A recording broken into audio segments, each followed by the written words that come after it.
سلام الله عليكم ورحمة الله وبركاته كلنتي وعن ونكسن داود يالميل ولباد جوجتان با قضبضاد ورركنا كم غريدونتان وحكمدا سياسيين توغتون كوين دقان كأورمضة وبقال قربا جوهر محمد يحقق معارض كدقان كأورمية ayaa guud ahaanba isku raacay in si weyn dawladda la iskaga difaaco siyaasadda Oromadana gabi ahaanba la midayo si ay Oromadu ay midnimadeedii hore u soo ceshato Jawhar Muhammad bagala garba iyo saraakiil aad u tiro badan oo xogaga mucaaradka ayaa mar ay warbaahinta la hadleen waxa ay sheegeen in Oromadu ka midowdo si dawladda Dr. Abiy Ahmed loo xisaabtami lahaa ama gabi ahaanba dagaal wada jir ah lagu hortagi lahaa si qoomiyadda Oromada guud ahaanba loo mideeyo xaqeeda iyo xuquuqdeedana ay ka hesho dalweynaha Itoobiya gobolka Oromiya dagaalada ka soconaya ayad moodaa gabi ahaanba inay mideeyeen siyaasiyiinta Oromada xogaga mucaaradka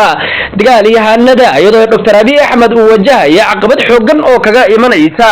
xogaga mucaaradka ee Oromada siyaasiyiinta Oromada ayaa ku biiray baa la yiri xogaga dagaalyahanada iyagoo Oromada oday dhaqameedka siyaasiga waxgaradka guud ahaanba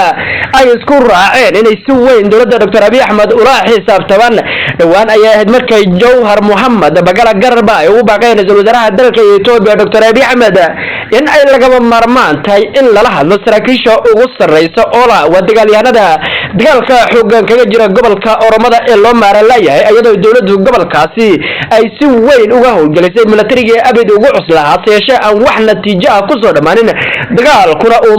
marka ka dambaysa ka sii darayo qoomiyadda Oromaduna ay ka qaadabaan midnimo dagaalka ay ku soo qaaday dawladda Itoobiya iyadoo ra'iisul wasaaraha dalka uu xal u raadinaya ama isla qori afkii inuu ku soo dabaalo deegaanka Oromiya ayaa moodaa marka ka dambaysa xaaladdu inay irkaas ku sii shareerayso xogaga Tigrayga ee waqooyiga dalka Itoobiya ayaa ku dhawaaqay inay guddigii u matalayo wada hadallada dawladda federaalka ay la galayaan inay saacadaha soo socda ay shaacini doonaan iyadoo dhawaan xogaga Tigrayga muddo dheer baaqi ay u dirayeen beesha caalamka iyo dawladda Itoobiya ay ka aamusnaayeen ay hadda jawaab ka soo bixiyeen baliir iyagoo sheegay inay magacaabayaan saraakiisha wada hadalka la galaya dawladda federaalka ayaa dhawaan markay magacooday ugu yaraan 7 sargaal oo la sheegay 4 kamid ah inay ka soo jiraan qoomiyadda Axmarada ama uu gudoonkaba u hayo xogaga wada hadalka dawladda Itoobiya u matalaya ra'iisul wasaare ku-xigeenka dalka Itoobiya ahna wasiirka arrimaha dibadda oo ka soo jeeda qoomiyadda Axmarada ahna saraakiishii sida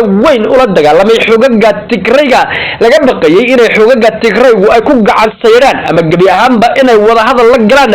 dawladda Itoobiya oo mugdi weyn halkaas soo wajahay ayagoo dhowr jeer sheegay inay dagaal qaadayaan hase yeeshee abaabulka Tigrayga ayaa meesha ka marnayn ayadoo laakiin ciidamada Tigrayga oo si weyn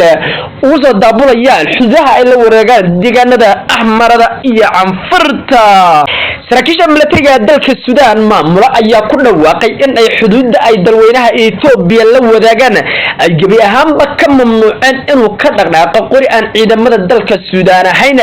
dawladda Suudaan ee militariga ayaa waxay sheegtay xuduudda dheer u dhaxaysa dalalka Suudaan iyo Itoobiya gabi ahaanba in laga joojiyay dhaqdhaqaaqyada militariga ama inta badan ciidamada ka soo jeeda dalka Itoobiya iyadoo xuduudahaasi markasta isku dhacyo waaweyn ka dhacaan dhawaan ayaa ahayd markii lagu laayay saraakiil dalka Suudaan ka soo jeeda oo sababay inay Suudaan duulaan weyn ku soo qaadabay dalka Itoobiya hase yeeshee maanta laga bilaabo la yiri xuduudda dalalka Suudaan iyo Itoobiya waxa la wareegay hay'adaha amniga ee dalka Suudaan iyadoo laga mamnuucay inay halkaasi ka howlgalaan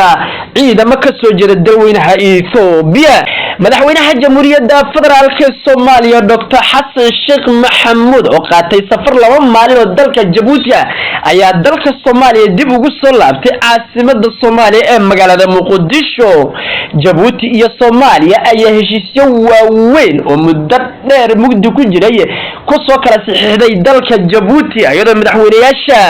Soomaaliya Xasan Sheekh Maxamuud iyo madaxweynaha dalka Djibouti ay heshiisyo soo gaareen labada dal wax ku ool u ahaba la yiri ayadoo dadka walaalaha Soomaaliyeed isku dhaxgal weyn loo sameeyo si ay ganacsiga walaaltinimada difaaca dhan kasta ay uga wada shaqeeyaan bariir wadawladaha Soomaaliya iyo Djibouti qodobadaas iyo qodobo kale oo faahfaahsan ayaa warkana ku eegaynaa taariikhdu waxay ku beegan tahay 18 bisha 7 2022 haddayna u guda galo wararkeeni oo faahfaahsan xogaga mucaaradka ugu tunka weyn deegaanka Oromiya waa Bagala Garba Jawhar Mohammed iyo saraakiisha ciidamada hogaamisa xogaga mucaaradka aadka u hubeysan ee dagaalada qadar kula jira dawladda Itoobiya ayaa ku dhawaaqay inay gebi ahaanba siyaasad wada jir ah ay ku wajahayaan dawladda Dr. Abiy Ahmed iyadoo xogaga mucaaradka waa Jawhar Mohammed iyo Bagala Garba ra'iisul wasaaraha dalka Itoobiya dhawaan ay baaq kulul u direen oo hay Oromiiska wada hadalka yimaado saraakiisha xogaga oola iyo mucaaradka Oromiya oo midaysan ay si wada jir ah u qaabilayaan ra'iisul wasaaraha haseeshee baaqa ka soo yeeray Jawhar Mohammed iyo Bagala Garba ayaa keenay la yiri in arkeen hawgal military aad u culus oo dad rayido aad u tira badan oo ka soo jeeda qoomiyadda Oromada inuu waxyeello ugu geystay hawgalka military ee ka soconaya bartamaha iyo waqooyiga Sheewa iyadoo halkaasi ka dhacayaan dagaal joogto ah oo u dhaxay ciidanka dawladda iyo dagaalyahanada oola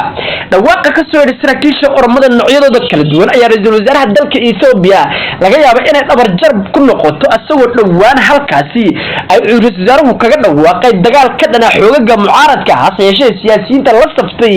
xogaga mucaaradka oo taageero ballaaran ka haysta shacabka Oromiya ayaa caqabad ku noqon doona baa ra'iisul wasaaraha dalka Itoobiya hadduna si dhab ah u wajahna ama jawaab ku haboon una ka bixinin baa la yiri dhawaaqa ka soo yeeray xogaga mucaaradka Oromiya xogaga Tigrayga ee dagaalka qaran kula jira dawladda Itoobiya ayaa ku dhawaaqay inay shaaciri doonaan saacadaha soo socda saraakiisha u matalaya wada hadalka ay la galayaan dawladda federaalka Itoobiya xogaga Tigrayga ayaa laga cabsi qabay ilaa waqtigii ay dawladda Itoobiya ay shaacisay saraakiisha uga qayb galaya dagaalka wada hadallada la filayo dhawaanay dawladda Itoobiya iyo xogaga Tigrayga ay dalka dibadiisa ku yeeshaan in ay saraakiisha ay magacowday dawladda Itoobiya ay gebi ahaanba ku gacansan xogaga Tigrayga haseeshee Tigrayga oo muddo dheer arintaasi ka aamusan ayaa sheegay inay ka qayb galayaan wada hadalkaasi guddigooduna u diyaariyay saacadaha soo socda in la shaacin doono militariga dalka Suudaan ayaa sheegay inay xuduudaha dalalka Suudaan iyo Itoobiya inay gebi ahaanba ka mamnuuceen dhaqdhaqaaqyada militari ee dalka Itoobiya Suudaan ayaa waxay sheegtay inay xuduudaasi mar dambe una ka dhacayn qalalaas u dhaxeeya labada dal ammaanka deegaanadaasina ay la wareegaan militariga dalka Suudaan si ayna halkaasi mar dambe ayna uga dhicin isku dhacayo ama dilal loo geysto shakhsiyaad ka mid ah dalka Suudaan qodobareedkan ugu dambeeyay madaxweynaha jamhuuriyadda federaalka Soomaaliya Dr. Xasan Sheekh Maxamuud oo safar laba maalin qaatay ku joogay dalka Djibouti ayaa dib ugu soo laabtay magaalada Muqdisho ee caasimadda Soomaaliya Xasan Sheekh Maxamuud iyo madaxweynaha dalka Djibouti ayaa heshiisyo aad u ballaaran ku gaaray dalkaasi si isku dhaxgal dhanka ganacsiga iyo bulshada Soomaaliyeed loo sameeyo iyadoo Xasan Sheekh Maxamuud maalmihii ugu dambeysay uu bixinayay safar dhanka dibadda ayada muddo gebi ahaanba inuu soo gabagabeeyay safaradiisa ku saabsanaa dalalka oo sida weyn ay dawladdiisa u danaynayso inay xiriir wanaagsan la samaysato tan iyo kulanti dambe wacan salaamullaahi calaykum waraxmatullaahi wabarakaatuh